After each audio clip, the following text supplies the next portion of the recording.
Sir నమస్తే అండి. ఏం చేస్తుంటారు? ఏం చేస్తుంటారు? నేను సీడ్స్ కంపెనీలో మార్కెటింగ్. సీడ్స్ కంపెనీలో మార్కెటింగ్. సార్ కూటమి ప్రభుత్వం వచ్చి 20 నెలలు అవుతుంది. 20 నెలల్లో రాష్ట్రంలో అభివృద్ధి లేదు, సంక్షేమం లేదు. అసలు రాష్ట్రం అనేది అధోగతి పాలవుతుంది అనేది వైసీపీ నాయకుల ప్రధాన ఆరోపణ. శాసన మండలిలో కూడా అదే ప్రస్తావిస్తున్నారు. మరి దాన్ని ఎలా చూడాలంటారు? అసలు వైసీపీ వాళ్ళు మాట్లాడిన మాటలు అర్థమేముందండి? అసలు వాళ్ళకి ఏం మాట్లాడతారు? వాళ్ళకి వచ్చింది 11 సీట్లు. అభివృద్ధి లేదంటాడు. ఆ పక్కన పోలవరం పూర్తి చేస్తున్నాడు, ఈ పక్కనేమో వెలగండ ప్రాజెక్టు పూర్తి అవుతుంది, రోడ్లు బాగు చేస్తున్నాడు, పింఛన్ 4000 ఇస్తున్నాడు, ప్రతి ఆడవాళ్ళకి ఫ్రీ బస్సు ఇచ్చాడు, రేపేళ్ళలో వికలాంగులకు కూడా బస్సు ఫ్రీ అంటున్నాడు. ఇన్ని చేస్తుంటే ఏం బాగలేదని వాళ్ళు మాట్లాడడానికి అసలు అర్థమేముంది? దాని గురించి అదంతా ఏందంటే వాళ్ళు ఏంటంటే మైండ్ గేమ్ ఆడుతున్నారు. ఎట్లా డైవర్ట్ చేయాలి, ప్రతి దాన్ని డైవర్ట్ చేయాలి, ఏదో ఒకటి డైవర్ట్ చేయాలి. ఏది చేయాలి? ఒక ఇష్యూ బయటకు వస్తుంది, దాన్ని డైవర్ట్ చేసి వాడిని తిట్టడం, ఈయన తిట్టడం, ఇదే పని. వైసీపీ వాళ్ళకి అసలు ఏమీ పని లేదండి. వాళ్ళకి కావాల్సిందంటే మత రాజకీయాలు, అంటే కులాన్ని రెచ్చగొట్టి ఒక పార్టీని నిలబెట్టు కోసం ప్రతిదాన్ని అడ్డుకుంటారు. ఇప్పుడు అంబటి రాంబాబుని అరెస్ట్ చేశారు, మా కాపులను అరెస్ట్ చేశారు అంటాడు. ఎవరు? జోగి రమేష్ని అరెస్ట్ చేశారు, మా గౌడ్లో చేశారు. మరి పిన్నెల రామకృష్ణ గారు రెడ్డి గారు చెప్తే రెడ్డి గారు కదా, మరి ఎవరైనా రెడ్డి గారు అరెస్ట్ చేశారు? ఎవరు అనలేదే.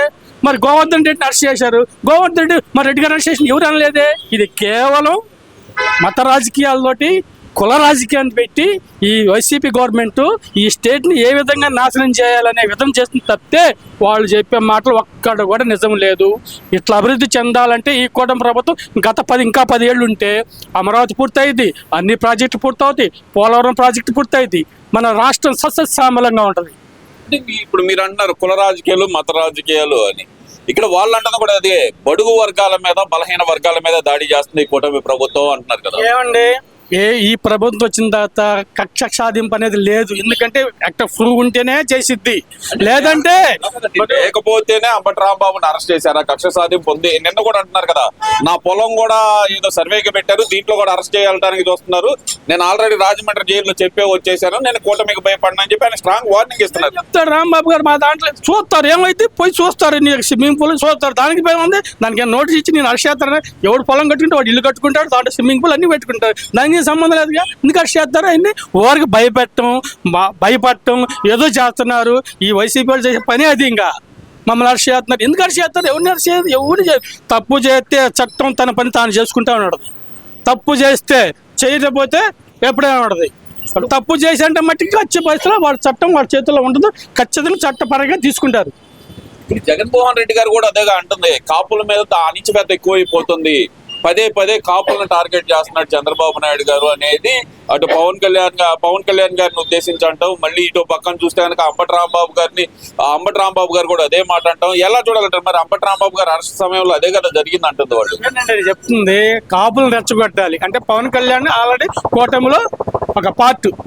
మరి వీళ్ళు ఏం చేస్తారు? ఈ కాపులు రెచ్చగొడితే వాళ్ళు బయటకు వచ్చి పవన్ కళ్యాణ్ బయటకు వస్తే మళ్ళీ వీళ్ళకి ఏదో లెఫ్ట్ చేరుకుద్దని ఒక కులాన్ని అడ్డం పెట్టుకొని మాట్లాడుతున్నారు తప్పితే దీంట్లో ఎటువంటి ఏమీ లేదు.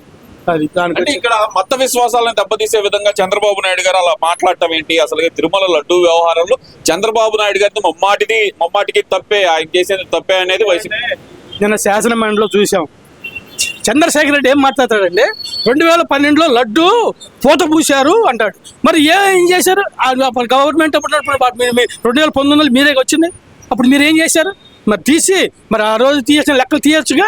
మరి ఇప్పుడు ఏం మాట్లాడుతా శాసన మండలి మాట్లాడుతుంటే నిజంగా ఆ శాసన మండలికి వెళ్ళిన వాళ్ళు చదువుకున్న వాళ్ళ మూర్ఖులనే అర్థం కావట్లా. అట్ట మాట్లాడతారు. మరి లేకపోతే హెరిటేజ్ అంటారు, హెరిటేజ్ అంటే మళ్ళా సంగడేరి అంటారు. ఇది తప్పితే వాళ్ళకి ఎట్టి పరిస్థితులు ఏమీ లేదు, సబ్జెక్ట్ లేదు.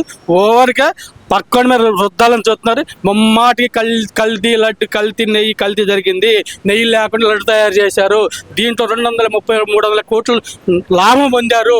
దీనికి మార్పు కోసం ఏదో రకరకాలుగా అదని ఇదని డైవర్ట్ చేసిన తప్పితే రెండో పనే లేదు. ఎట్టి పరిస్థితుల్లో కూడా దాంట్లో లడ్డులో ఖచ్చితంగా దోషులు శిక్ష పడుతుంది.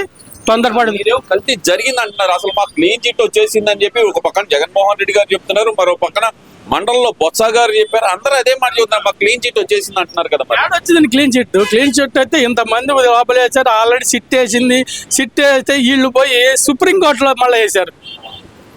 అది మీకు ఎంత పని ఏమో సుప్రీంకోర్టులో వేయాల్సిన పని అంత పని ఏముంది మీకు? సుప్రీంకోర్టు కూడా ఏముంది? అలా కాదు, మేము తప్పు చేయలేదు కాబట్టి మేము భయపడలేదు, అందుకే మేము సుప్రీంకోర్టు తలుపు తలుపుతామంటారు. ఏం లేదండి, ఇవన్నీ ఏం లేదు. రాజకీయాల్లో ఇవన్నీ వేయడం సహజం.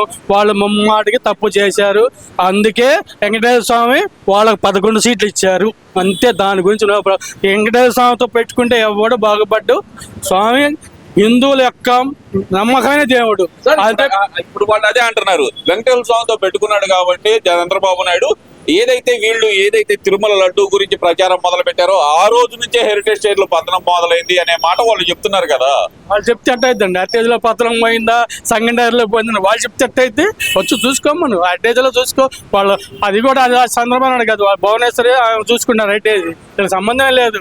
ఏదో మాట్లాడతారు దాని గురించి ఎక్కువ మాట్లాడలేదు. లేదు, లడ్డులో కల్తీ జరిగింది 100%. ఎలా చెప్తారు ఇప్పుడు వాళ్ళు? ఎలా కాదు సార్, వాళ్ళు చెప్తుంది ఏంటంటే మా క్లీన్ చిట్ వచ్చేసింది, దాంట్లో ఎడల్ట్రేషన్ జరిగిందంటే కల్తీ జరిగింది, కానీ వీళ్ళు చెప్పినట్టు ఫిష్ ఆయిల్ కానీ ఇలాంటివి ఏమి లేవని చెప్పింది కదా అక్కడ ల్యాబ్ రిపోర్ట్ అంటున్నారు కదా. మరి ఏం హ్యాబిట్ లేదండి. ఆల్రెడీ ఆ రోజు నేను కూడా వైసీపీ గవర్నమెంట్ లో సంవత్సరానికి కనీసం 4 సార్లు వెళ్తాను తిరుమలకి. నేను చేస్తే లడ్డు చూస్తుంటే ఏందమ్మా ఇది చండాలంగా ఉంది, అందరికి చూపిస్తే ఏదో పొడి పడిలాడుతుందో అంటున్నారు. కానీ మనం ఏమనుకుంటున్నా ఏదో జరిగింది అనుకుంటున్నా, కానీ ఎంత జరిగింది అనేది మాకు అర్థమైంది. నేను సంవత్సరానికి కనీసం 6 సార్లు వెళ్తాను తిరుమల. నాకు వెంకటేశ్వర స్వామి అంటే భక్తి. ఆ దేవుడిని ఖచ్చితంగా నెలకోసారి దర్శించుకుంటా. ఆ లడ్డు చూసిన తర్వాత ఏంది ఇట్లా ఉందంటే ఏమో మరి తయారు చేశారు అంటున్నారు. కేవలం దాంట్లో వాళ్ళు ఏదో ఇరికిచ్చాలని చూసి తప్పితే రెండో పని లేదు.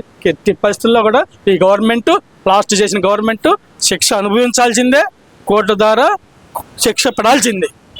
ఇక్కడ ఇంకో విషయం కూడా తీసుకుంటే కనుక జగన్మోహన్ రెడ్డి గారు అంటుంది ప్రజల తరపున పోరాడతాను నేను అంటున్నారు. మరి ఆ ప్రజల తరపున పోరాటానికి జనాల్లోకి వస్తుంటే కనుక నన్ను అడ్డుకోవాలని చూస్తుంది కూటమి ప్రభుత్వం అంటారు. అట్టుకునేది రాంబాబు గారిని పరమేశ్వరానికి తాడేపల్లిలో 10:30 బయలుదేరితే 6 కనుక వచ్చేది. అంటే ఏంది అంటే ఏం జనసందోహం? నువ్వు బలప్రదేశంకి వస్తున్నావా లేకపోతే పోతాడటానికి వచ్చావు? నువ్వు వచ్చి చూసుకొని పోవాలి.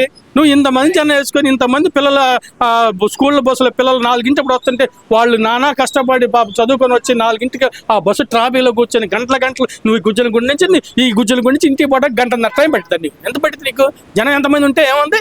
నువ్వు పరామర్శించు, 4 మాటలు మాట్లాడరా, అంతేగాని 12 గంటలు 30 కిలోమీటర్లు 12 గంటలు ప్రయాణించి ఇదన్నీ ఏం లేదు సార్.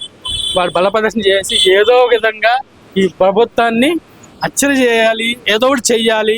చేస్తే తప్పితే మనం బయటికి రాలేమంటున్నారు. వాళ్ళు ఎట్టి పరిస్థితుల్లో ఏమీ చేయలేరు. వాళ్ళ బతికేంత దాని గురించి మనం ఎక్కువ మాట్లాడడం కూడా అనవసరం. 2029 అధికారం మాదే. మేము వస్తే గనక ఈ రెడ్ బుక్ రాజ్యాంగం కాదు, మేము డిజిటల్ బుక్ అనేది తెస్తున్నాం, దాని పరిపాలన ఎలా ఉంటుందో చూపిస్తా ఉంటాం. వాళ్ళు అధికారానికి వచ్చినప్పుడు మేము అధికారం వస్తే మేము పోలవరం పూర్తి చేస్తాం, అవి చేస్తాం అని చెప్పాలి. కానీ నేను 20.9 వాడిని పెడతాను, ఈయన వస్తాను, మీరు చేస్తారు, మేము కూడా చేస్తాం, ఇవన్నీ ఏం లేదు. వీళ్ళు చేసే పని ఏం లేదు. వీళ్ళు అభివృద్ధి గురించి మాట్లాడరు. మేము వస్తే మేము కక్ష సాధింపు చేస్తాం అంతే. యాడికి పోతారు? మేము వస్తాంగా అని తప్పితే వాళ్ళు చేసేది ఏమీ లేదు. ప్రజలు ఎట్టి పరిస్థితుల్లో కూడా ఏ గవర్నమెంట్ అయితే బాగుందో వాళ్ళకే ఓట్లు వేస్తారు. మనం ఎన్ని అనుకున్నా కూడా ఏమీ లేదు. ప్రజలే అంతిమ తీర్పు. ప్రజలకు ఏది బాగుందంటే వాళ్ళే చేస్తారు అంతే.